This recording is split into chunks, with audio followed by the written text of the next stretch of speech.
প্রিয় ছাত্ররা, আশা করি তোমরা ভালো আছো। আজ আমরা আলোচনা করব খুব গুরুত্বপূর্ণ প্রশ্নসমূহ, যা থেকে পরীক্ষায় অবশ্যই আসবে। সম্পূর্ণ ভিডিওটা দেখো এবং শোনো, তাহলে পরীক্ষাতে সব প্রশ্ন তোমার জানা হবে। চলো শুরু করা যাক। এক টেলি কি? প্রাকবিপ্লব ফ্রান্সে প্রচলিত স্থাবর সম্পত্তি বা জমির ওপর ধার্য প্রত্যক্ষ কর। 2 ভিনটিয়েন কি? জমি থেকে অর্জিত আয়, ব্যবসা বাণিজ্য বা স্থাবর সম্পত্তির ওপর নেওয়া এক প্রকার আয়কর। 3 ক্যাপিটেশন কি? প্রাকবিপ্লব ফ্রান্সে প্রচলিত উৎপাদন বা মাথাপিছু কর। 4 গ্যাবেল কি? নিত্য প্রয়োজনীয় লবণের ওপর ধার্য এক প্রকার পরোক্ষ কর। 5 টাই কি?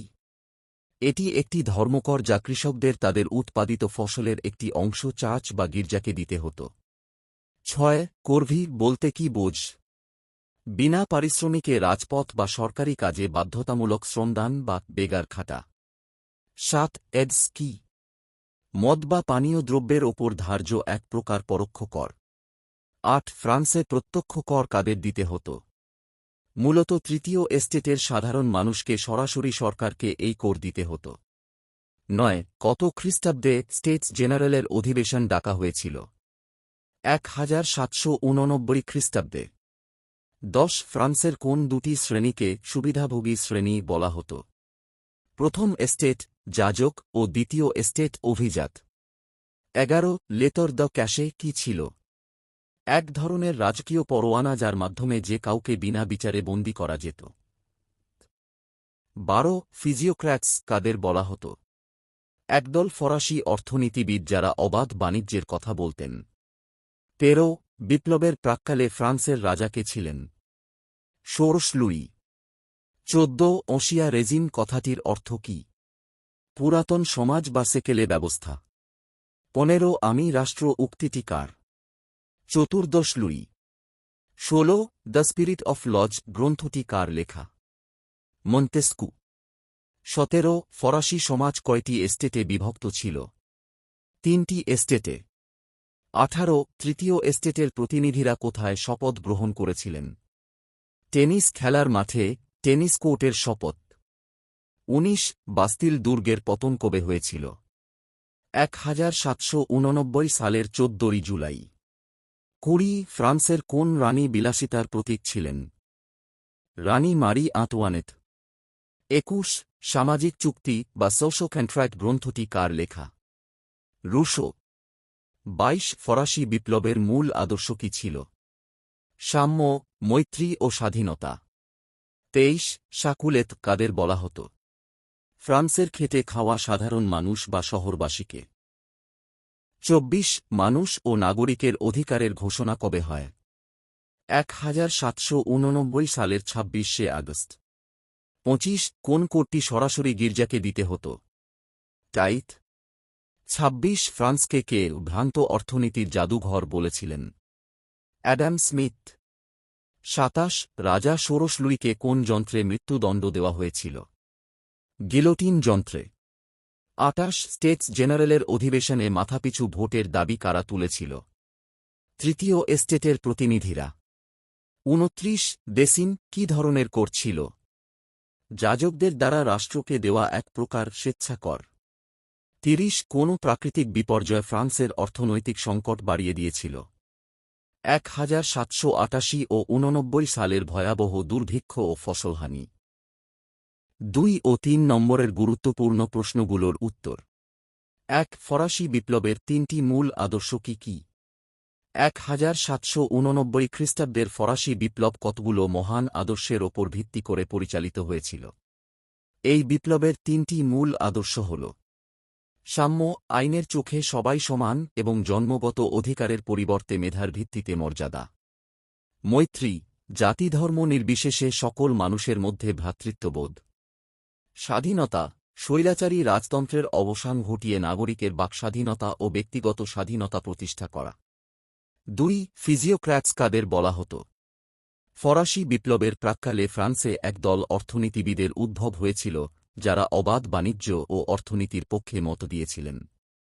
তারা বিশ্বাস করতেন যে অর্থনীতিতে সরকারের কোনো হস্তক্ষেপ থাকা উচিত নয়, যাকে লেসে ফেয়ার বা লেসেস ফেয়ার নীতি বলা হয়। এই গোষ্ঠীর প্রধান প্রবক্তা ছিলেন কুয়েসনে এবং অ্যাডাম স্মিথ। 3 ইন্টেন্ডেন্ট কাদের বলা হতো? সাধারণ মানুষ তাদের কেন ঘৃণা করত? প্রাকবিপ্লব ফ্রান্সে রাজকীয় কর্মচারী যারা প্রদেশগুলোতে রাজস্ব আদায় ও প্রশাসনিক কাজ দেখাশোনা করতেন তাদের ইন্টেন্ডেন্ট বলা হতো। ঘৃণার কারণ, তারা ছিলেন অত্যন্ত দুর্নীতিগ্রস্ত এবং সাধারণ মানুষের ওপর অকথ্য অত্যাচার করে কর আদায় করতেন। তাদের সীমাহীন অর্থলোভ ও শোষণের জন্য সাধারণ মানুষ তাদের অর্থলোভী নেকড়ে বলে ঘৃণা করত। 4 লেতর দ্য ক্যাশে কি? এটি কেন কুখ্যাত ছিল? লেতর দ্য ক্যাশে ছিল প্রাকবিপ্লব ফ্রান্সে প্রচলিত এক ধরনের রাজকীয় পরোয়ানা বা গ্রেপ্তারি পরোয়ানা। কুখ্যাত হওয়ার কারণ, এই পরোয়ানার মাধ্যমে রাজা বা রাজকর্মচারীরা যে কোনো ব্যক্তিকে বিনা বিচারে অনির্দিষ্টকালের জন্য বন্দী করে রাখতে পারতেন। ব্যক্তি স্বাধীনতার কোনো স্থান ছিল না এবং এটি ছিল রাজকীয় স্বৈরাচারের চরম প্রতীক, তাই এটি সাধারণ মানুষের কাছে অত্যন্ত কুখ্যাত ছিল। 5 রুশো তাঁর সামাজিক চুক্তি গ্রন্থে কি দাবি করেছিলেন?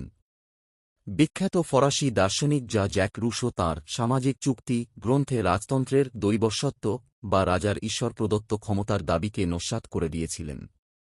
তিনি দাবি করেন যে রাষ্ট্র বা রাজা কোনো ঐশ্বরিক সৃষ্টি নয়, বরং জনগণের সঙ্গে একটি সামাজিক চুক্তির মাধ্যমে রাষ্ট্র গড়ে উঠেছে।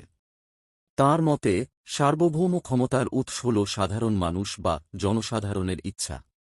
রাজা যদি জনগণের সেবা করতে ব্যর্থ হন, তবে জনগণের অধিকার আছে সেই রাজাকে ক্ষমতাচ্যুত করার।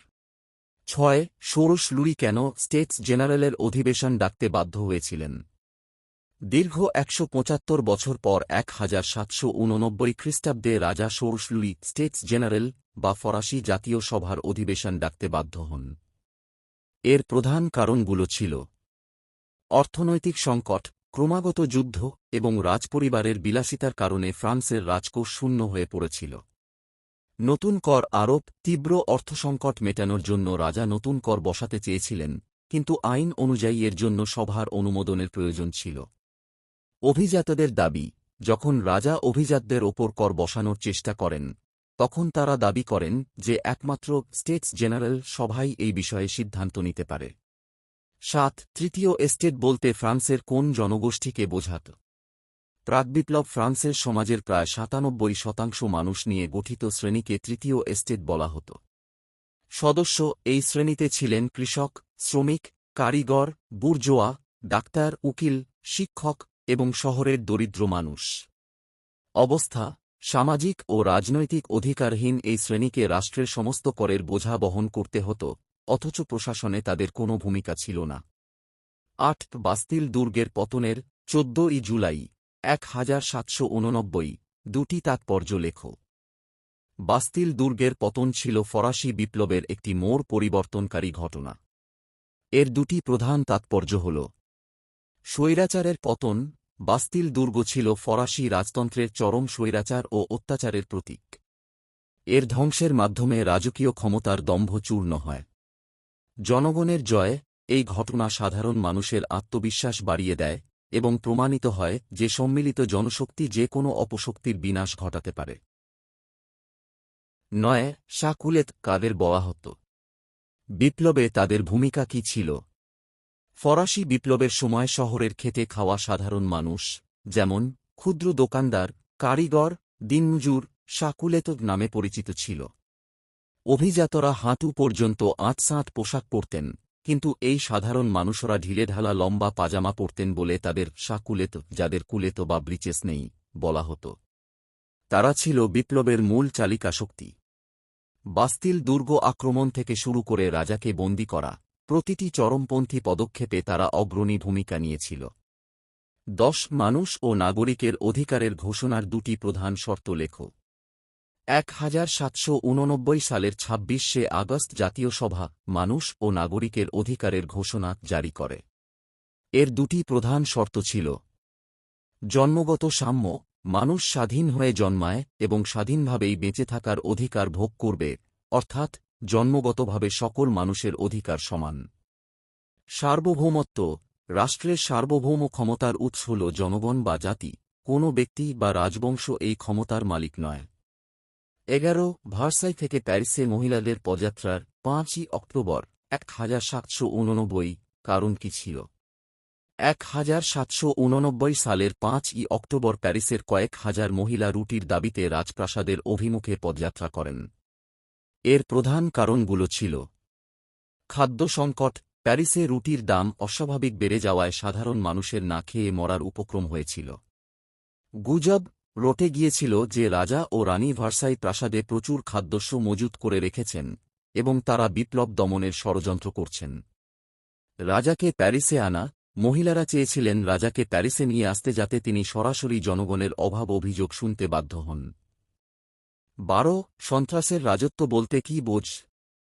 1793 থেকে 1794 খ্রিস্টাব্দ পর্যন্ত ফ্রান্সে জ্যাকোবিন নেতা রবস্পিয়রের নেতৃত্বে যে কঠোর শাসন চলেছিল তাকে সন্ত্রাসের রাজত্বর বলা হয়। উদ্দেশ্য বিপ্লববিরোধী শক্তিকে নির্মূল করা এবং প্রজাতন্ত্রকে রক্ষা করা ছিল এর প্রধান লক্ষ্য। পদ্ধতি সন্দেহের আইন জারি করে হাজার হাজার মানুষকে গিলোটিন যন্ত্রে হত্যা করা হয়েছিল। 13 গিলোটিন কি? এটি কেন ব্যবহৃত হতো? গিলোটিন হল মাথা কাটার একটি বিশেষ যন্ত্র যা ড ইগনাজ গিলোটিন আবিষ্কার করেছিলেন। ফরাসি বিপ্লবের সময়, বিশেষ করে সন্ত্রাসের রাজত্বে, দেশদ্রোহী বা বিপ্লব বিরোধীদের দ্রুত এবং যন্ত্রণাহীন মৃত্যুদণ্ড দেওয়ার জন্য এটি ব্যবহৃত হতো। এটি পরবর্তীতে বিপ্লবকালীন কঠোর ন্যায়বিচারের প্রতীকে পরিণত হয়। 14 জ্যাকোবিন ও জিরন্ডিন দলের মধ্যে দুটি পার্থক্য লেখো। ফরাসি বিপ্লবের সময় এই দুটি রাজনৈতিক গোষ্ঠী সক্রিয় ছিল। তাদের মধ্যে প্রধান দুটি পার্থক্য হল: আদর্শগত পার্থক্য, জ্যাকোবিনরা ছিল চরমপন্থী ও উগ্র প্রজাতন্ত্রের সমর্থক, অন্যদিকে জিরন্ডিনরা ছিল তুলনামূলক নরমপন্থী এবং নিয়মতান্ত্রিক রাজতন্ত্রের পক্ষপাতী। সমর্থন ভিত্তি, জ্যাকোবিনরা প্যারিসের সাধারণ মানুষ বা শাকুলেতদের সমর্থন পেত, আর জিরন্ডিনরা মূলত শিক্ষিত মধ্যবিত্ত বুর্জোয়াদের প্রতিনিধিত্ব করত। 15 রাজা ষোড়শ লুইকে কেন মৃত্যুদণ্ড দেওয়া হয়েছিল? 1793 খ্রিস্টাব্দের 21 জানুয়ারি রাজা ষোড়শ লুইকে গিলোটিনে হত্যা করা হয়। এর কারণগুলো হল: দেশদ্রোহিতার অভিযোগ, রাজার বিরুদ্ধে অভিযোগ ছিল যে তিনি বিদেশি শক্তির অস্ট্রিয়া ও প্রুশিয়া সাথে হাত মিলিয়ে বিপ্লব ধ্বংস করার ষড়যন্ত্র করছিলেন। প্রজাতন্ত্র প্রতিষ্ঠা, জ্যাকোবিনরা বিশ্বাস করত যে রাজতন্ত্রের সম্পূর্ণ উচ্ছেদ এবং প্রজাতন্ত্রকে স্থায়ী করতে হলে রাজার মৃত্যু অনিবার্য। 16 civil constitution of the clergy কি? 1790 খ্রিস্টাব্দে ফরাসি সংবিধান সভা গির্জা বা চার্চের ওপর রাষ্ট্রের নিয়ন্ত্রণ প্রতিষ্ঠার জন্য যে আইন পাশ করে তাকে civil constitution of the clergy বা যাজকদের সিভিল সংবিধান বলা হয়। উদ্দেশ্য এর মাধ্যমে গির্জাকে রাষ্ট্রের একটি দপ্তরে পরিণত করা হয়। শর্ত যাজকদের পোপের বদলে রাষ্ট্রের প্রতি আনুগত্যের শপথ নিতে বাধ্য করা হয় এবং তাদের সরকারি বেতনভুক কর্মচারীতে পরিণত করা হয়। 17 ডাইরেক্টরি শাসন বলতে কি বোঝ? 1794 সালে রবস্পিয়রের পতনের পর ফ্রান্সে যে নতুন শাসন ব্যবস্থা প্রবর্তিত হয় তাকে ডাইরেক্টরি শাসন বলা হয়। গঠন 5 জন সদস্য বা ডাইরেক্টরের সমন্বয়ে একটি শাসন পরিষদ গঠিত হয়। উদ্দেশ্য একনায়কতন্ত্র রোধ করা এবং মধ্যপন্থী শাসন কায়েম করা ছিল এর প্রধান লক্ষ্য। 1795 থেকে 1799 খ্রিস্টাব্দ পর্যন্ত এই শাসন স্থায়ী ছিল। 18 বিপ্লবের আগে ফ্রান্সকে কেন ভ্রান্ত অর্থনীতির জাদুঘর বলা হতো? বিখ্যাত অর্থনীতিবিদ অ্যাডাম স্মিথ প্রাক-বিপ্লব ফ্রান্সের কর ব্যবস্থাকে লক্ষ্য করে এই মন্তব্য করেছিলেন। বিশৃঙ্খলা, ফ্রান্সে কোনো সুনির্দিষ্ট বা সুশৃঙ্খল কর ব্যবস্থা ছিল না। এক এক অঞ্চলে এক এক রকম কর আদায় করা হতো। বৈষম্য, উৎপাদক শ্রেণী, তৃতীয় এস্টেট সমস্ত কর দিত, অথচ যারা ধনী, যাজক ও অভিজাত তারা কোনো কর দিত না। এই অবৈজ্ঞানিক ও বৈষম্যমূলক ব্যবস্থার কারণেই একে ভ্রান্ত অর্থনীতির জাদুঘর বলা হয়। 19 মারা এবং রবস্পিয়ার ফরাসি বিপ্লবে কেন স্মরণীয়? জঁ পল মারা এবং ম্যাক্সিমিলিয়ান রবস্পিয়র ছিলেন বিপ্লবকালীন ফ্রান্সের দুই প্রধান উগ্রপন্থী বা জ্যাকোবিন নেতা। মারা, তিনি লো আমি দু পপল পত্রিকার মাধ্যমে সাধারণ মানুষকে বিপ্লবে উদ্বুদ্ধ করেছিলেন। রবস্পিয়ার, তিনি ছিলেন সন্ত্রাসের শাসনের প্রধান চালক। রাজতন্ত্রের উচ্ছেদ ঘটিয়ে প্রজাতন্ত্র প্রতিষ্ঠা এবং সাধারণ মানুষের অধিকার রক্ষায় তিনি আপসহীন ভূমিকা পালন করেছিলেন। 20 ফরাসি বিপ্লবের প্রেক্ষাপটে প্যারিস কমিউনের ভূমিকা কী ছিল? 1789 খ্রিস্টাব্দে বাস্তিল দুর্গের পতনের পর প্যারিস শহরের প্রশাসনিক দায়িত্ব পালনের জন্য যে বিপ্লবী সংস্থা গঠিত হয় তাকে প্যারিস কমিউন বলা হয়। বিপ্লব রক্ষা এই সংস্থাটি রাজা ও রাজতন্ত্রের বিরুদ্ধে সাধারণ মানুষকে সংগঠিত করতে গুরুত্বপূর্ণ ভূমিকা নিয়েছিল। প্রভাব এটি কেন্দ্রীয় সরকারের ওপর চাপ সৃষ্টি করে বিভিন্ন বৈপ্লবিক সিদ্ধান্ত নিতে বাধ্য করত এবং জাতীয় রক্ষী বাহিনী নিয়ন্ত্রণে রাখত। খুব গুরুত্বপূর্ণ 5টি 4 নম্বরের বড় প্রশ্ন, টিকা বা ব্যাখ্যা। 1 ফরাসি বিপ্লবের প্রাক্কালে কর ব্যবস্থার বর্ণনা দাও। 2 সন্ত্রাসের শাসন রেইন অফ টেরর বলতে কি বোঝো? এর যৌক্তিকতা বিচার করো। 3 বাস্তিল দুর্গের পতনের কারণ ও গুরুত্ব আলোচনা করো। 4 মানুষ ও নাগরিকের অধিকারের ঘোষণা 1789 গুরুত্ব লেখো। 5 টেনিস কোর্টের শপথ সম্পর্কে একটি টিকা লেখো। 8 নম্বরের বড় প্রশ্ন, যে কোনো একটি আসতে পারে।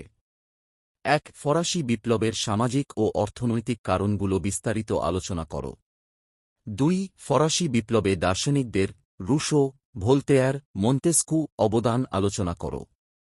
3 ফ্রান্সের জাতীয় সভার 1789 থেকে 1791 কার্যাবলী বা সংস্কারসমূহ আলোচনা করো। এই ভিডিওটি ভালো লাগলে লাইক করবে। এই রকম সকল বিষয়ের সাজেশন পেতে আমাদের এই চ্যানেলটা সাবস্ক্রাইব করে রাখবে। দেখা হচ্ছে পরের ভিডিওতে।